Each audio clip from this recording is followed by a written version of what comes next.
What's going on, people? My name's Mordzs and welcome back to my channel. Now listen, I'm gonna get straight into this video. Now this is a bit of a cheat video because I probably should have done this before the season started. But you know what, you guys, innit? Like, at the end of the day, you can make this video whenever. I'm gonna make this video again probably during the season regardless. So this video is gonna be my Premier League predictions 24-25 season. Now, as I said, this is a little bit of a cheat because I've seen the first 3 games from every team. So I kind of know which teams are performing good, which teams aren't performing well. Certain players are injured already. Certain players have overperformed, overachieved. Some teams have underachieved. But I'm going to try and give a non-biased point of view for where I think every team is going to finish at the end of this season. Now, before we even get into this video, I want you guys to like, comment and subscribe. Let me know your predictions of how you feel like the season's gone so far, but also how you think each team is going to finish off this season. Make sure you comment, make sure you're hitting me up on my socials at Mordzs. Make sure you're liking, as I said, and most importantly, make sure you subscribe. Roll to 1,000 subscribers. Let's try and get it by the end of this year. All right, so I'll be honest, I'm not gonna do the full Premier League, all 20 teams. I kind of want to make the video a little bit quick anyway. I don't want to be doing this video for half an hour in it. The season's already started, like who actually cares really? So starting at number 6, I have Newcastle United. Newcastle United are my 6th place team, and the reason why is I feel like last season they were seriously hurt with injuries. A lot of their players were out because of injuries. Also, players like Tonali were out for other reasons. But you know, you look at their attack. I really like Newcastle's attack. They've got Anthony Gordon on the left. They've got Isak up top. They've got Harvey Barnes into the team. They've got Almiron. They've got Murphy. I think they've got a very strong attack, and most importantly, like I said, Isak is probably my favourite player in that Newcastle team. And they've got Callum Wilson, who I think is injured right now, but I think they've got a really strong attack. And when you look into the midfield, again, they've got some decent players in there. Tonali,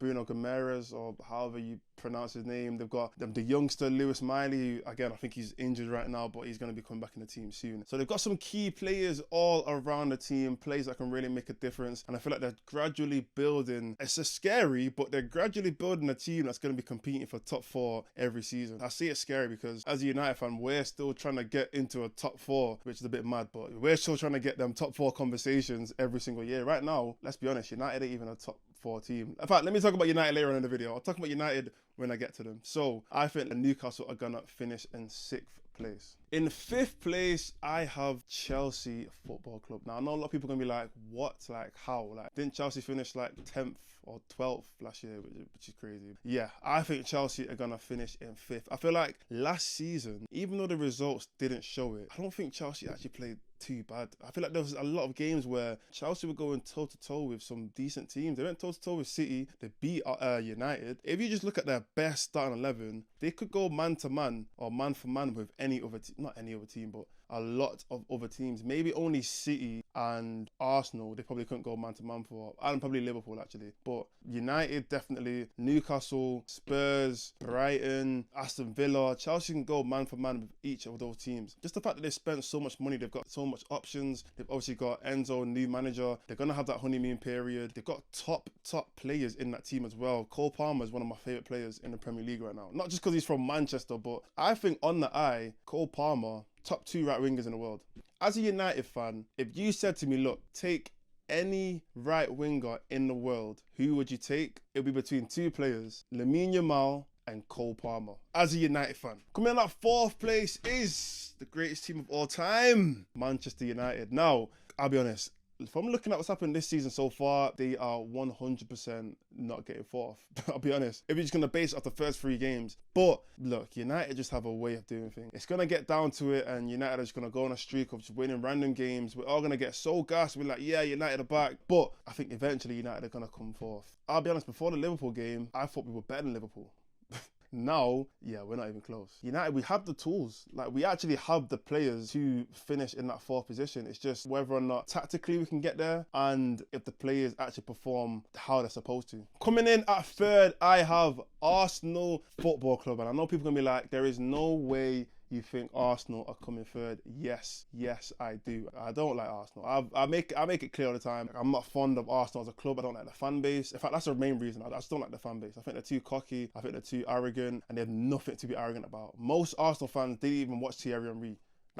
Think about it. Prime Thierry Henry, most Arsenal fans, especially around my age, you didn't watch him. But look, I think Arsenal have missed their 2 best opportunities at winning the league. And that was last season and that was the season before that. They bottled the first one. And last season, you can say they bottled it again. Look, City were just City, innit? They were just too good. But I think Arsenal have missed their 2 best opportunities at winning the league. Now I feel like the transition period for a lot of clubs it's not nearing the end, but it's getting so close that Arsenal aren't going to be wiping the floor with a lot of these top 6, top 8 teams anymore. Last season, the season before that, Arsenal was so good and everybody else was so bad, they could kind of just like brush aside a lot of teams. They're not doing that anymore. They're not brushing aside Newcastle. They're not brushing aside a Chelsea. They might not brush aside a United. They're going to have a lot more competition. It's going to be a lot more difficult for Arsenal to even get top 2 than it was for them to win the championship. And also, I feel like they didn't take that risk in the summer to really bring in a player, a striker, that's going to completely change the team. And then in second place, this is going to be a bit controversial, but I've got City coming in second place. Now, part of that is because, yes, I don't want City to win a 5th title in a row. Call me biased. I am biased. I'm a United fan. I can't. City winning 5 Premier Leagues in a row. Like,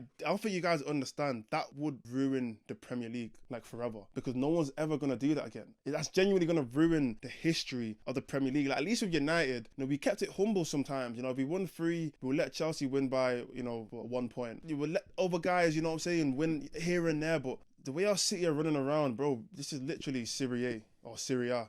This is literally League One. Like, what we used to call other leagues is exactly what the Premier League is right now, if City win again for the 5th time. But anyway, that's irrelevant. But the point I'm trying to make is, I feel like City, they have to come second.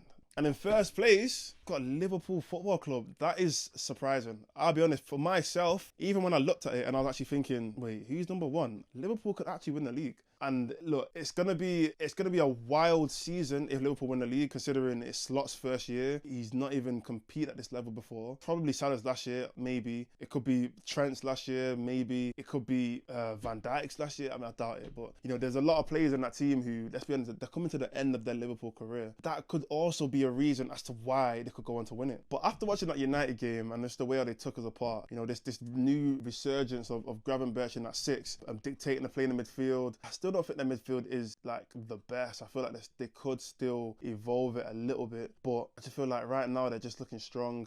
I think Nunez, as poor at finishing as he was last season, and well, since he's been at Liverpool anyway, I feel like it's not difficult for him to get onto good track of scoring goals. I feel like it's just the basic things which he's just doing wrong. Simple fundamental things which he's doing wrong, which is why he's not getting goals. So that was my top 6 for the Premier League. It's probably going to change every 3 games, let's be honest, but that's where I think the ranking's going to be in the Premier League by the end of the season. I'm going to do quickly my 3 relegated teams. I think 1, Ipswich, unfortunately. I just think it's gonna be too much to handle. Like, I think they are gonna get little results here and there. Look, we also did the same thing for Luton about we want these kind of teams to stay in the Premier League just because of the story. It's a nice story, but eventually it's gonna get a bit over the top and just the lack of experience. Look, Ekena, great manager, probably got a bright future in the Premier League, but they're gonna have a tough time, and I think eventually they're gonna get relegated.